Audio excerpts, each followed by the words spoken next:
friends, welcome back to my channel and today I will teach you a new topic Arab spring.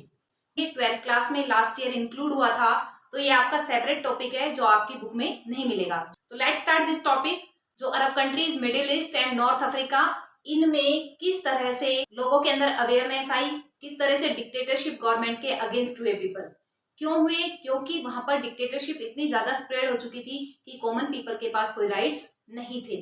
Spread across the Arab world in 2011। तो अरब spring था, ये spread हो चुका था इन 2011 में और mainly middle East and North Africa.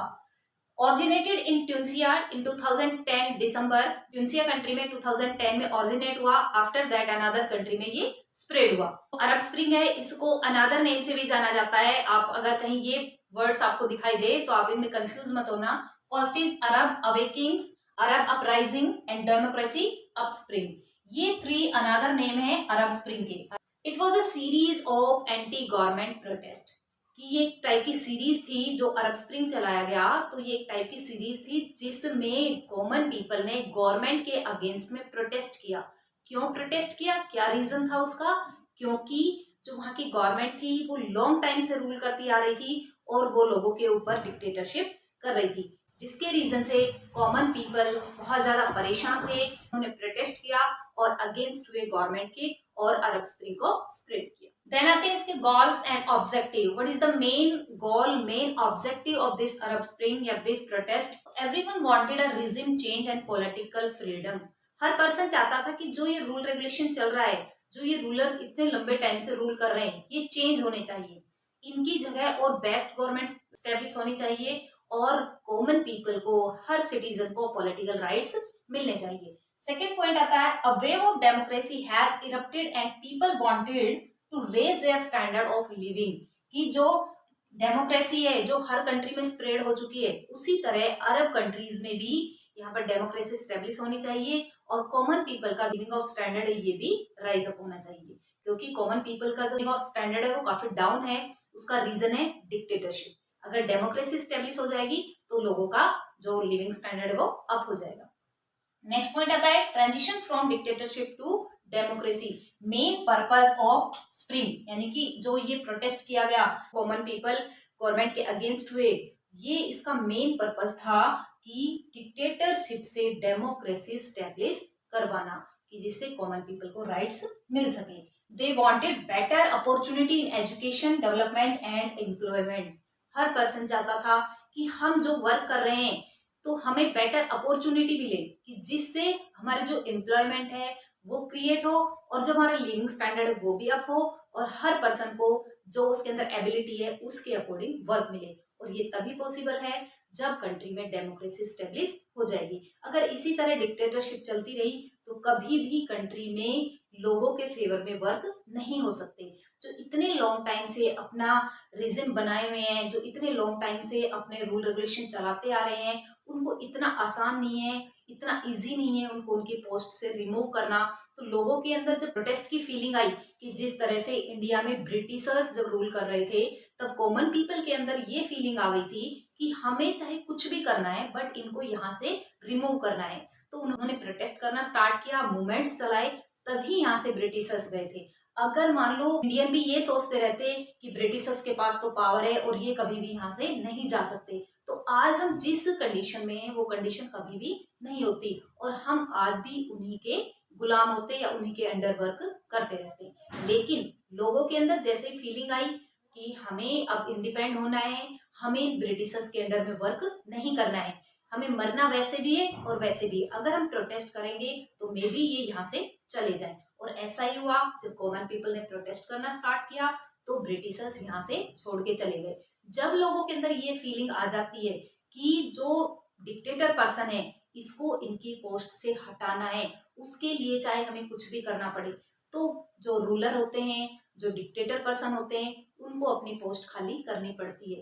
Reason, उनके पास इतनी पावर नहीं होती लेकिन वो मेंटली पावरफुल होते हैं कि वो अपना रूल इम्पोज करते हैं कॉमन पीपल के ऊपर। जब कॉमन पीपल अगेंस्ट हो जाते हैं तो उनको ये फील होने लग जाता है कि अब हमारी पावर, अब हमारा रीजन नहीं चल सकता, अब हमें इनको इंडिपेंडेंट करना पड़ेगा। सेम वे अरब स्प्रिंग जो स्टार्ट हुआ, ये जो ट्यूनिसिया कंट्री से स्टार्ट हुआ, जो अनदर मिडिल ईस्ट कंट्रीज थे उनमें ये फीलिंग आ चुकी थी कि जो ट्यूनिसिया कंट्री, इसमें मूवमेंट स्टार्ट हो सकते हैं, ये लोग डिक्टेटरशिप गवर्नमेंट के अगेंस्ट हो सकते हैं, तो हम क्यों नहीं। और धीरे धीरे इस जो अरब कंट्रीज थे इनमें मूवमेंट स्टार्ट हुए, लोग अगेंस्ट हुए गवर्नमेंट के और डिक्टेटरशिप वहां पर खत्म हुई।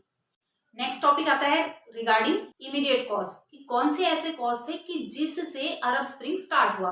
कहीं भी कोई रेवोल्यूशन होता है वो एकदम से नहीं होता कि सभी स्टार्ट करने लग गए रेवोल्यूशन या फिर उन्होंने मूवमेंट स्टार्ट कर दिया। इसकी कहीं से स्टार्टिंग होती है या इसकी रूट होती है। तो वो रूट कहाँ से स्टार्ट हुई थी कि अरब कंट्रीज जो थे उसमें इमीडिएट कॉज कौन से थे, कहाँ से स्टार्ट हुआ था। जो अरब स्प्रिंग था ये स्टार्ट हुआ ट्यूनिसिया कंट्री से। और जो ट्यूनिसिया कंट्री में एक स्ट्रीट वेंडोर पर्सन, यानी कि जो सब्जी बेचता था, फ्रूट बेचता था, और पर्सन जिसका नाम था मोहम्मद बouazizi।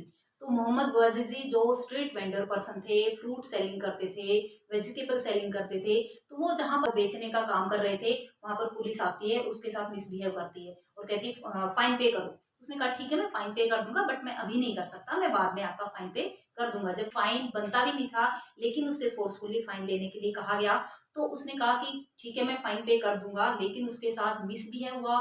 उसकी जो कार्ट होती है उसको फेंक दिया जाता है, तोड़ दिया जाता है, उसकी सब्जियों को, उसके फ्रूट्स को बिखेर दिया जाता है। तो वो इतना एग्रेसिव होता है, आफ्टर दैट वो कोर्ट जाता है, लेकिन वहां की उसकी कोई नहीं सुनता है, क्योंकि गवर्नमेंट वहां पर डिक्टेटर थी।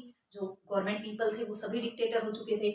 आफ्टर दैट उन्होंने, यानी कि मोहम्मद बouazizi ने 17 दिसंबर 2010 को गवर्नमेंट ऑफिस के सामने अपने आप को आग लगा दी और सुसाइड कर लिया।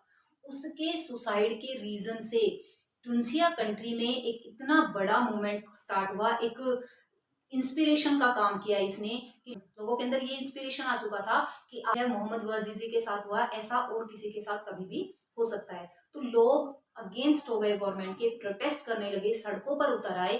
जिस तरह से हमारे यहाँ पर रोलेट एक्ट पास हुआ तो लोग उसके अगेंस्ट हुए, प्रोटेस्ट करने लगे, लेकिन जो ब्रिटिश गवर्नमेंट थी उन्होंने इस पर जवाब किससे दिया, जलियांवाला बाग में। इस तरह से जलियांवाला बाग में जो कितने सारे लोग, इनोसेंट पीपल को मार दिया गया था। तो यहाँ पर भी लोग अगेंस्ट हुए गवर्नमेंट के, तो गवर्नमेंट ने उनका प्रोटेस्ट भी किया, उनको दबाया भी, कुचला भी, लेकिन वो पीछे नहीं हटे। अब गवर्नमेंट को लगने लग गया था कि हमारी नहीं चल सकती।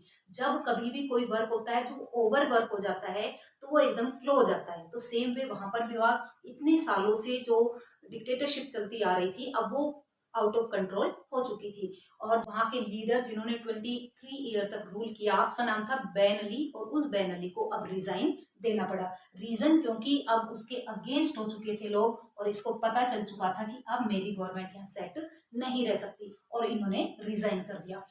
अब जब ट्यूनिसिया कंट्री में ये प्रोटेस्ट स्टार्ट हो गया था तो और कंट्रीज थे, लाइक इजिप्ट था, लीबिया था, इनमें भी प्रोटेस्ट फॉलो किया कि जब ट्यूनिसिया कंट्री में ऐसा हो सकता है तो हम क्यों इस डिक्टेटरशिप गवर्नमेंट का टॉर्चर सहें, क्यों इसको सहन करें। तो वो भी अगेंस्ट हो गए थे। और इजिप्ट के जो लीडर थे होस्नी मुबारक, उनको 1979 में रिजाइन देना पड़ा। और लीबिया के मोहम्मद गद्दाफी को अक्टूबर 2011 में बाहर निकालकर, उसकी जो उसका हेडक्वार्टर था वहां से निकालकर उसको सड़क पर एग्जीक्यूट किया 2011 में। तो ये रीजन था, ये लोगों के अंदर अवेयरनेस आ गई कि हमें डेमोक्रेसी सेटअप करनी है, अब हमें डिक्टेटरशिप से बाहर निकलना है। क्योंकि जब तक किसी चीज के अगेंस्ट नहीं होते हैं, किसी भी रॉन्ग वर्क के अगेंस्ट नहीं होते हैं, वो सही वर्क नहीं मिल सकता।